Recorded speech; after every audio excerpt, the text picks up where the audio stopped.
The Converted Man here. Is late at night for me, and I'm awake. So I was looking at Twitter, and I noticed a gem from S.J. Thomason, who now and again produces some interesting things on Twitter and her blog and whatnot. So as part of the uh, Pillar Destroying Peers series, I thought I would talk about this tweet. Let me quote what it says. I put it in the description as well. Humans have also evolved to be apathetic and selfish. Evolution can explain some of our prosocial behaviors, but it doesn't explain why we know we ought to prefer empathy and altruism. Agreeable, altruistic, and disagreeable traits are heritable. Where did the ought originate? Okay, by saying the ought originates, you're assuming that there is an origin for the ought to originate from. And the question is, of course, an appeal to ignorance. I said, let's just say that we don't know the answer. What does that mean? What would that lead us to? Let's just say you're right, we can't explain this with evolution. What would that then mean? Because the answer would, I think, be God, right? For her. Well, you don't know that. The inquiry ends at we don't know, but it is explained by evolution. Altruism as well, all these things are explained by biological evolution very easily. We are group dynamic. We are a herd. We form social bonds, and we want ourselves and others to prosper and be able to continue on so that our offspring will prosper and continue on. So societies that are empathetic and altruistic will do better than those that are selfish and apathetic. Although you might have some people that are sometimes that, but if the whole society is that way, it won't last very long. So those traits are pressured into being less valuable by the society as a whole. You can look at it like the society is almost its own giant organism in a sense, that each of the little parts that are the people are all acting and contributing for the whole to continue to survive. And so it's absolutely the case that biological evolution explains our morality. Ethics actually is a little bit harder because that's a system that we devised at some point to formalize how to view morality. And even there, though, evolution explains how that came about because we had these ideas and different people threw in different ideas over time, and we collected these ideas and brought them together to make this thing that we call ethics, So it's not something that we couldn't explain, and even if we couldn't, that doesn't mean anything. It doesn't indicate God at all, not even close. But it's interesting how Christians and other apologists will point to something that they think is unexplainable or unexplained and say, well, this can't explain that. It's an appeal to personal incredulity. It doesn't explain this. Yes, it does. In fact, it actually explains it. Well, I read this thing, and that thing seems to agree with me that it doesn't explain it. Oh, you read one thing that happens to seem to agree with you. How interesting. Well, that's a good way to make your decision, said nobody ever. So, evolution explains all our behaviors. And you can even see it in primates. There's been tests done where one of them was given, one kind of food, and the other one's given a different kind of food, and then they're given a different treat, and they react to that. It's not fair, and pound and rattle in their cage, and be very angry about it. and refuse to cooperate. And sometimes the other primate will refuse to take the food because it's not fair that they're getting it and their friend isn't. So that's morality at a very basic level, and it's quite clear that if you added some complexity to their brain, that would just become more complex in behavior and in description. So it's quite ridiculous to continue to assert that evolution doesn't explain this phenomenon. And, it's, wow. Richard Carrier had responded. That's very interesting. So that's cool. So, hey, I'm in a thread with Richard Carrier. Maybe they'll notice me. But, again, even if we couldn't explain it, that doesn't mean anything. Oh, Skeptic 7 is awake at this bizarre time of day, and so is Johnny. Hi. Good morning, Johnny. Good morning, Skeptic 7 space 7. It's so weird that his name has a space there. It should be like 77, but it's not 7 space 7. How do you say that word? I don't know. 11 p.m. here. Oh, maybe he's not in the same time zone as I have. That's possible. But so yeah, where did the ought originate? Well, it originated from biological evolution, but you shouldn't ask it that way, because you're leading the question. You're putting the cart before the horse, and you're assuming causation where there might not be one. So when we're faced with a thing that we're not sure about, we should be okay with saying I don't know, and then investigating the phenomenon further. It's an underscore, I think. Oh, okay. Skeptic 7 underscore 7. Well, it's still impossible to say that name, so let's just say Skeptic 7. So yeah, I mean, SJ, just I suppose I could go over a different tweet. Have you ever wondered why we're hardwired to seek God and a higher purpose? I mean, let's just assume that I said no to that question. Okay, no. Thanks for asking. Now what? What I mean, have you ever considered why humans are only species to apprehend art, beauty, and music aesthetics? Do you know that that's the case, actually? I mean, how do you know that other animals don't appreciate art or music or beauty? Based on what? Have you ever wondered why we're innately wired with a moral compass? I have. God. What's why? Look, here's these questions that say I don't know the answer to this. I don't know the answer to that. So, the answer is God. Yeah, that's the answer. That's where all this stuff comes from.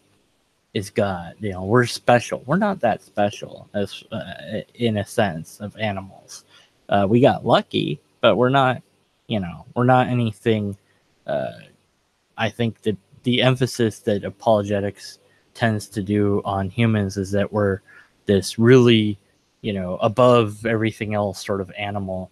And I just don't, I think that we're special maybe, but I don't think that we're that special. I think we need to be more humble than that. We're not all hardwired to seek God or a higher purpose. Some people are, some people aren't. And there's counterfactuals to that. So there's I don't know how to say it, Piana tribe. I always want to call them the Piranha tribe, who have no concept of God whatsoever. Because, in fact, the way that they conceive time is very different.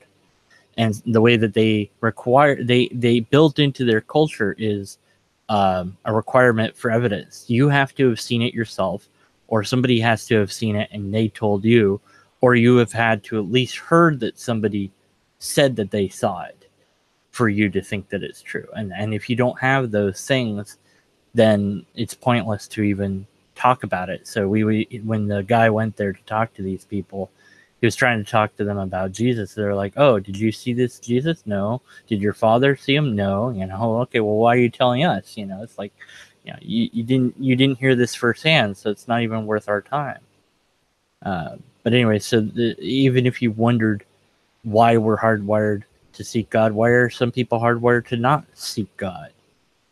Perhaps because brains develop differently based on biological evolution. I don't know that humans are the only species who apprehend art because, well, some animals have been taught to paint, although you could say that was good training, I suppose, but who knows? Maybe they enjoy it. Play some music around some animals and see if they enjoy it, or what their reaction is to, rock music and opera. And, where's your studies to conclude, to show that we're the only ones that like music, and beauty. I think animals absolutely enjoy beauty. I mean, you see different animals doing these mating dances. What else is that but beauty? So it's ridiculous. And then this idea that we're innately wired with a moral compass. No, we're not. Some things are, but many things aren't.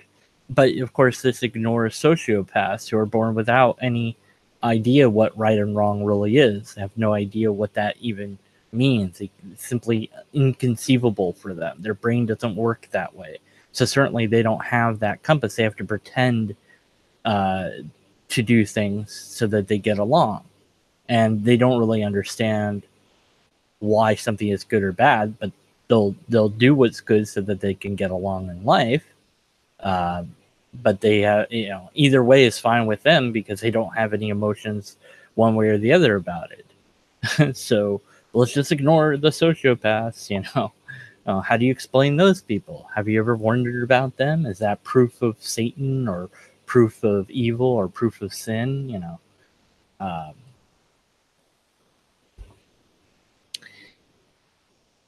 Skeptic says his dog comes in the room when he turns on music, and so I mean, if you didn't do some sort of study or get some studies from the internet and say, well, look, there's some team of researchers somewhere that I'm sure have thought about this and developed a test to see if animals, broadly speaking, are interested in music. And then if you could show that they don't care, and you could show every animal doesn't care, then you could say, okay, well, we've eliminated every animal and every fish and every bird and, insects as well. And so, maybe there's a few we left out, but all of these don't respond to music. Then you could say the statement that only humans. Even then, I would still avoid that statement because it's a superlative. You don't want to say everyone or everything unless you have proof that that's the case. Purple rhymes with orange. Animals create art. Various species of bird and fishes decorate the areas around their nests so it's shining and colorful objects. Oh, well, yeah, but then, of course, if we respond to SJ with that point of fact, she'll say, oh, well, how do you explain that? How do you explain that animals like art? It's like, oh, well, so you have to admit that your first point, that the only humans appreciate art, is invalid. Oh, but it can't be explained. The tide goes in and out. You can't explain that, I'd like to see some studies. Yeah, sure. And there's studies, the primates I talked about, you give the one the cucumber, and you give them both cucumbers at first, and then you start giving one a grape, and the other one gets mad because he's not getting the grape. Because it's unfair, He's getting the grape. I want the grape. I don't know. I guess the grape tastes different or what have you, but, or maybe not. Maybe it's just the idea that they're getting something that you're not. Here's a link to something that Johnny wants to click on. Oh, there it is. There's the study right there. You knew exactly what I was talking about. Oh, this is art by animals. There you go. Yeah. But you could say that this is just training. You could say, well, this gorilla was just trained really well on how to hold the brush, and then there's just, kind of moving the paper in front of them. They don't select the colors or anything. I mean, you could ignore the dolphin painting and the elephant paintings, because I mean, it's just training. You could always come up with an explanation for it, of course, unless you're trying to be intellectually honest. Mr. Pluto, hey, guess what? Logic's got a new Kent Hovind video. Aw. Well, if it's unlisted, then I don't think we should share the link. I don't think that's proper. BJ Price. Greetings all. Barely here because I'm finally getting tired enough to sleep. Yeah, me too. Maybe. I don't know. I might stay up. I don't know anymore. I don't know what sleep is. So, what questions do we have that we don't necessarily know the answer to? So where did the ought originate? Evolution. Well, let's just say we didn't know. Okay, then we wouldn't know. That's it. You'd say, oh, but then God explains it. Does it though? Because you have to then say, well, so God has an ought, right? Well, where did that originate from? Well, God always had it. It's part of God's nature. Just always that way forever and all time. Why? Well, because it is. So why not save a step and just say that we have this ought because we do?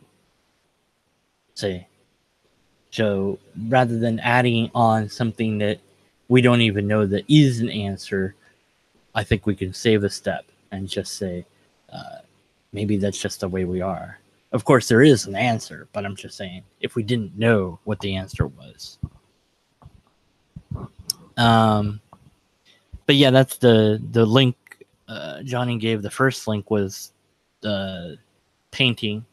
Is this the second link? Another one, art by animals, or maybe that was the same link.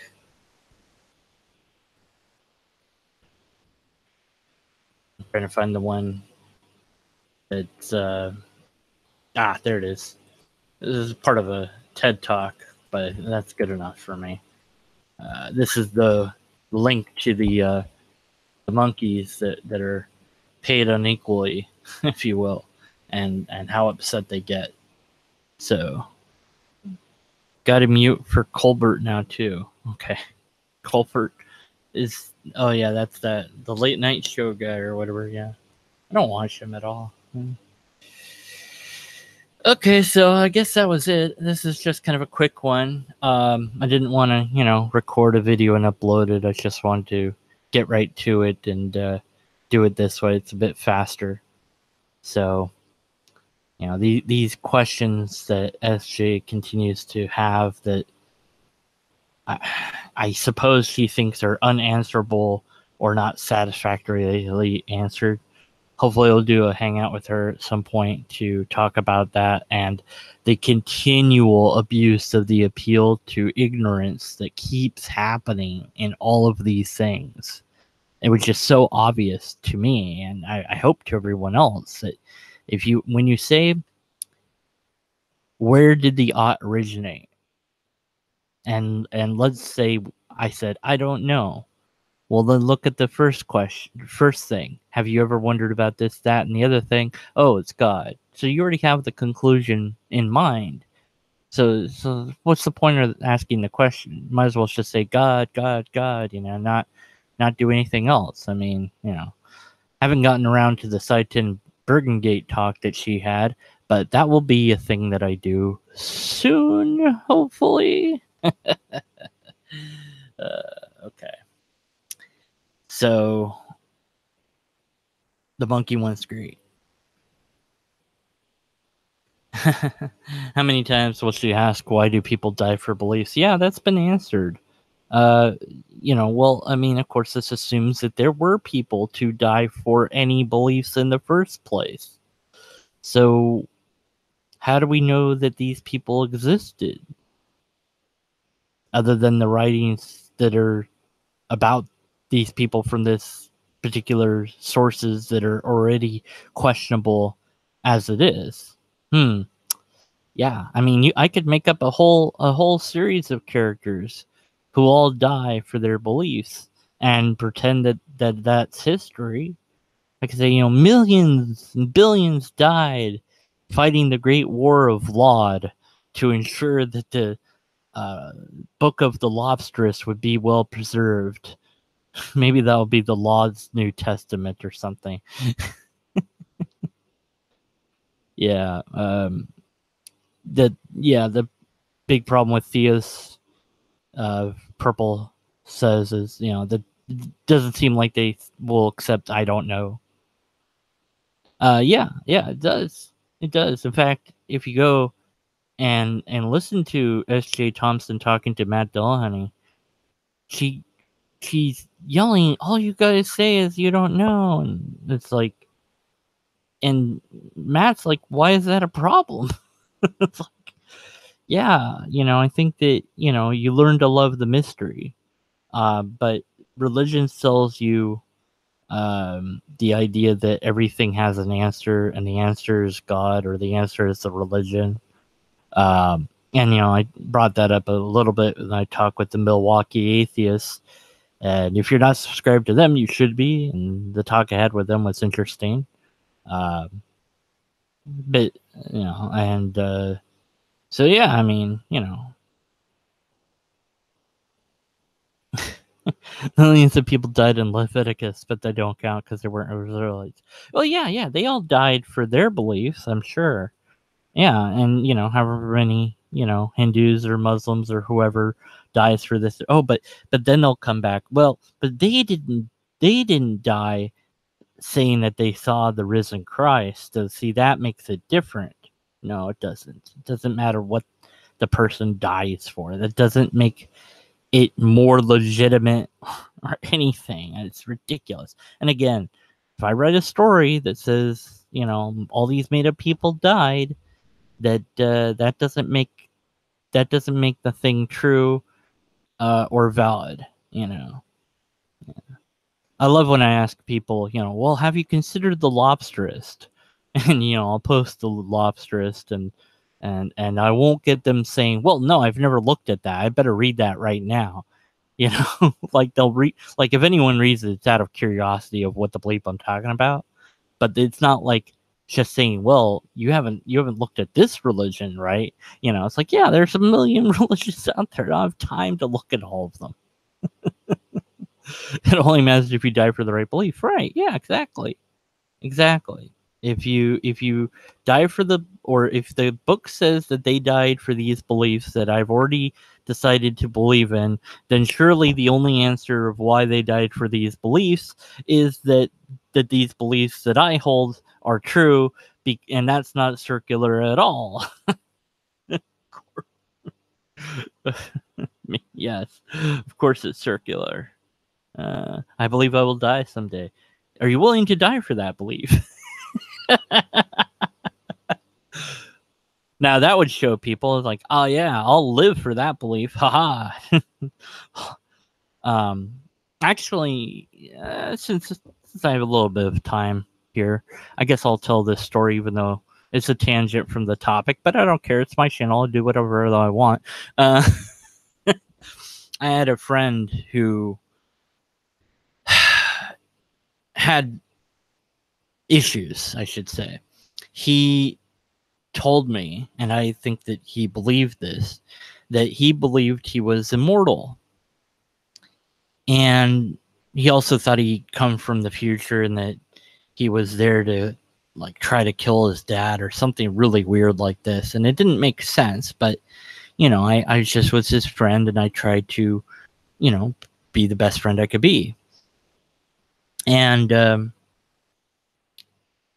he would attempt suicide because he was rather depressed, and he would fail, and that would reaffirm his idea that he was immortal. And I'm like, it doesn't make sense. What you're doing doesn't make sense. If you kill yourself, you can't do your mission. If you kill yourself, If you succeed, then you've proven you're not immortal. What? It just doesn't make sense what you're doing. And of course, it didn't make sense. But it's a lose-lose proposition, because how do you prove that you're immortal without dying?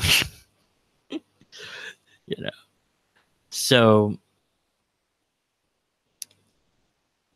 finally, though, it turned out that there was news about his dad, which I think was the center of this whole conflict in his head, was not knowing where his dad was, or what was going on there or whatever.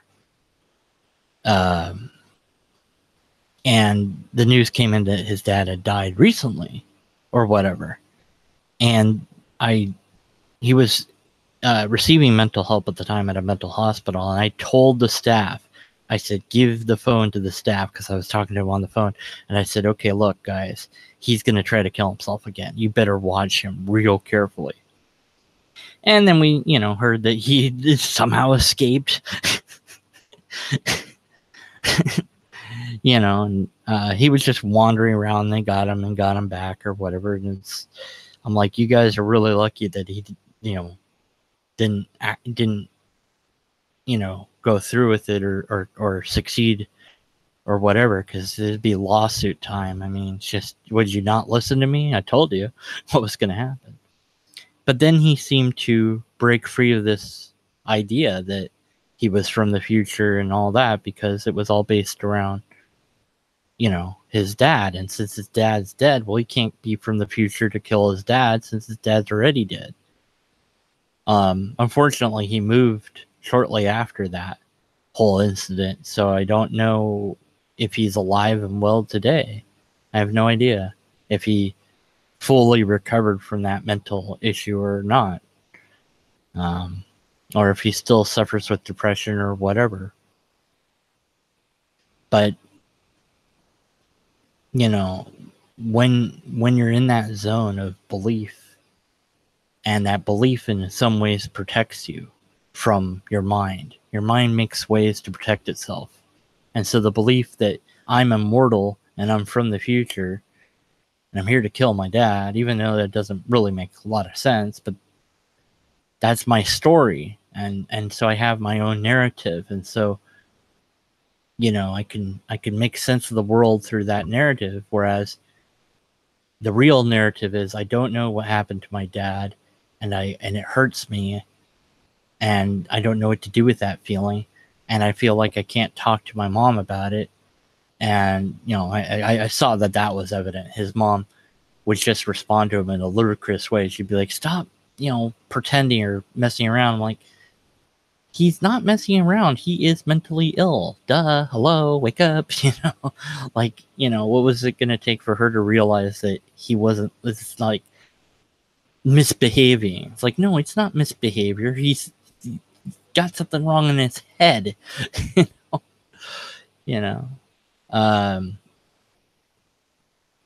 But yeah, I mean, sometimes people are clueless, and maybe that indicates we need to teach about mental health. I don't know, but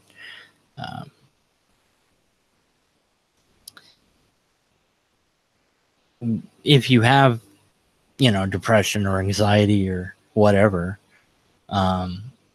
you might form some sort of narrative to protect beliefs. And when that gets challenged, you're going to get upset, you're going to get defensive, and you're going to lash out. I've seen it happen with others. I've seen it happen with myself. And I don't know what we can do to change that. And I remember when I did believe in God, I would get very angry sometimes, trying to get atheists and pesky skeptics to just try it, just try to believe, just just do this feeling. You don't know what you're missing out on. It's like, well, but they were asking for something I couldn't give them. Evidence, not my experiences, but evidence. Which is why I always clarify empirical evidence, because I think that makes it more direct what I'm asking for. I want to be able to see the darn thing I'm talking about. And it's interesting, that's been rebutted by somebody at some point. I was like, well, but you can't see everything. I'm like, oh, that's true. That's why I have the second one, repeatable tests. Well, you can't test everything. Well, I don't know about that. But we do have logic. That's my third one. Do you got any of those three? Of course, if you go back somewhere on my channel, the talk I had with Matt Slick, and he basically wouldn't give me an answer to any of the three things that I demanded. No, he wouldn't give me empirical evidence, or repeatable test, or a logically coherent argument. So I said, okay, fine. I drop all of those. Now what? He's like, well, be a Christian. I'm like, why? I have no system. How do I... So he really didn't have an answer for that.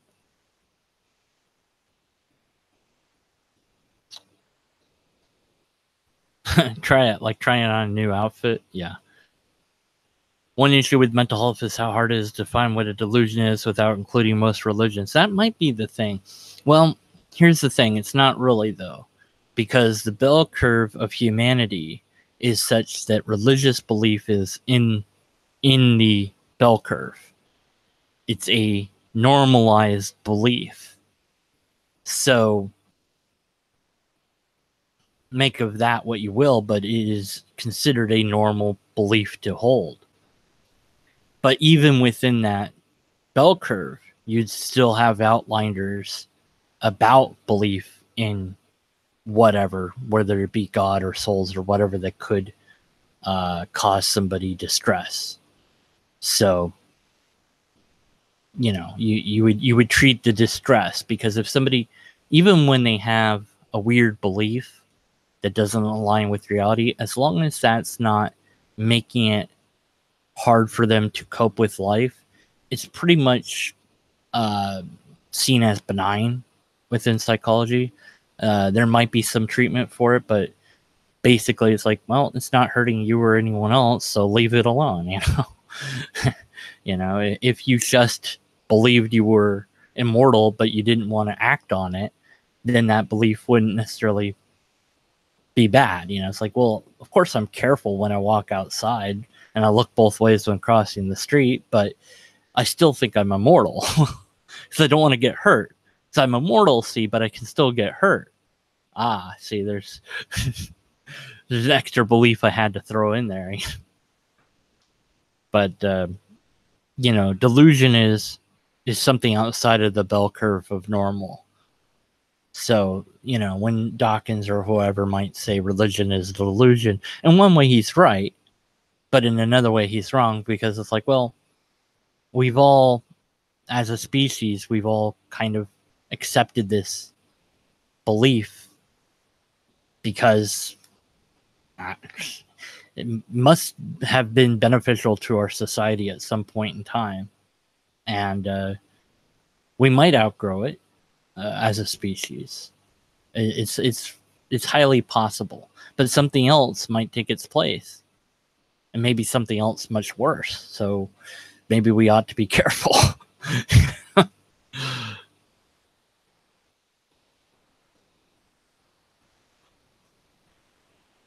Yo, Satanist apologists. If one considers that mental problems have a central part considered normal, religions have done well to drag that normal line over into acceptable social norms in the right setting. Yeah. I mean, there's the people that dance with the snakes, you know. And that's dangerous because they'll get bitten, and they do get bitten all the time. And so, well, they develop immunity over time to the bites. So that's dangerous. But yeah, it's causing them some harm. Hopefully they're not exposing young people to it. You know, they wait until they're at least, you know, an adult before they have them dance with the dang snakes, or, you know, at least have some anti-venom ready just in case, you know. But, you know, okay, it's odd, but even though it's harming them in a very minimalistic way, but it's still kind of odd. So it would be hard to ferret that one out, because when somebody gets, say, addicted to cutting themselves, that's seen as a cry for help within psychology. I've known people who cut themselves. So I know a little bit about that in that sense, but not directly or anything of that nature. But it releases all sorts of chemicals when you get a cut. So you could get addicted to those chemicals. And so you're addicted to cutting yourself, not because you want to hurt yourself, but because you want the chemicals. And like any other addiction, you need treatment to break it. So maybe they're addicted to the snake bites. It could be possible. So they might need to break that.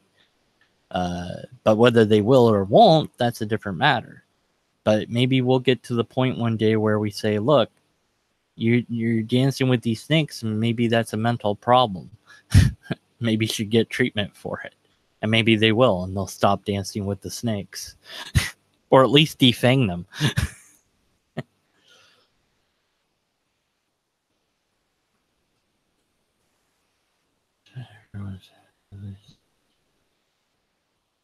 Yeah. Yeah, OCD is tough. I did a video talking about my OCD at one point. If anyone cares about that, I don't know. It's somewhere. I'd have to look and see if I can find it. So I'll provide the link. I won't tell you guys and gals and robots to go Google it, because I don't like when people do that. Go look for it on my channel. I don't.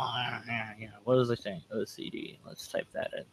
Let's type in with the keyboard in the correct position. That will be good. There we go. Hey, there's a lobster in my background. Oh, who would have suspected that? The adrenaline rush is all about addiction. Like, idiots jump out of planes. Well, as long as you have a parachute. But yeah, I mean, there's a risk there. So, I mean, we have to also know that within the confines of that bell curve that we called normal, that we still are going to do things that are dangerous. And as long as you understand that and take steps to minimize the risk, then, okay, it's your existence to play with. And you have to make that choice. Some people do. I would have one of the. I would love to do one of the little like flying suit things I've seen people have, and they have like a very small parachute. I'd be like, nah, I'm getting like four of those small parachutes, like just in case. But even if they don't work, you could still glide yourself to a landing. So wouldn't be too horrible. And I'd have like medics ready. Just like, I'm gonna start with 2 feet in the air. I don't know.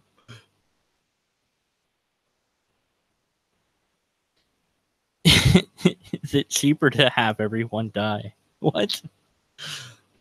There was something about that. I'm trying to think what it was exactly, but I don't know what it was now offhand. But there was this question of, well, if suffering is bad, and we know that everybody suffers, then wouldn't the best good be to wipe out everybody at once so that nobody was around to suffer? And this is kind of a mental, philosophical exercise, if you will. And I'm like, well, no, because they suffer, and then no, it's bad. No, stop.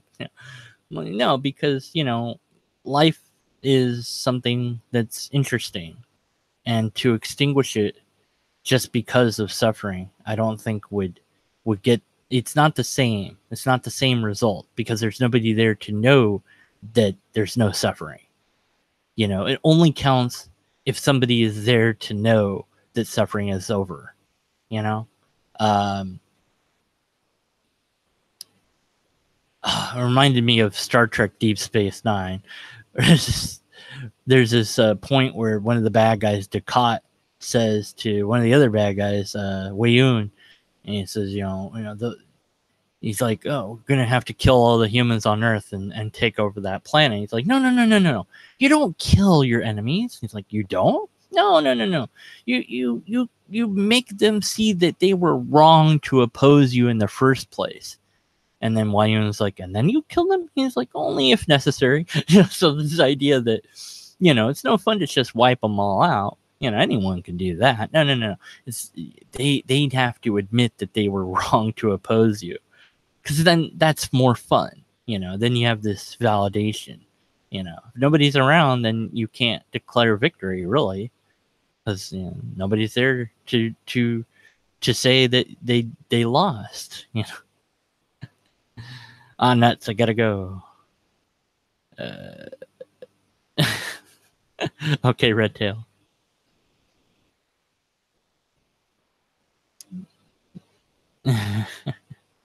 The Titanic removed 2 rows of lifeboats because it made it look too cluttered. Yeah, well, there was a lot of problems with the Titanic. I think that story is a story of human arrogance, where it's like, oh, it's too big to fail. It's too big to sink. Well, maybe not. So maybe, when things get too big, there's a tipping point, and they're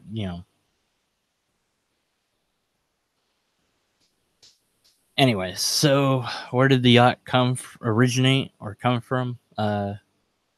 It's easy to explain with biological evolution, but even if it wasn't, that wouldn't mean anything. So it's kind of a weird wrap up, but whatever. Unless anyone's got anything they want me to talk about real fast, I think I'll be done for now. I'll give a moment for somebody to type in something. But what about this, Deconverted Man? Talk about this. It's going to be something silly. I just suspect that strongly. I know my audience. I'll be disappointed if it's serious, almost. It's complicated. So, I'm going to be doing a video at some point, and hopefully you all will stick with me after that video, because it's going to be it's a whole thing. So, not all. Yeah, that's it. Nobody wants to talk about anything specific. So, good night, everybody, or good day, or whatever it is in your part of the world. Thanks for listening. And next time somebody has a question that might not have an answer, ask them, okay, what does it mean that we don't know the answer to that? It forces them to hopefully admit that they have an answer already chosen. And, well, how did they get to the answer from the question? All right. Unless and until we have logical something, we must continue to catapult pancake. Yeah. All right. Good night.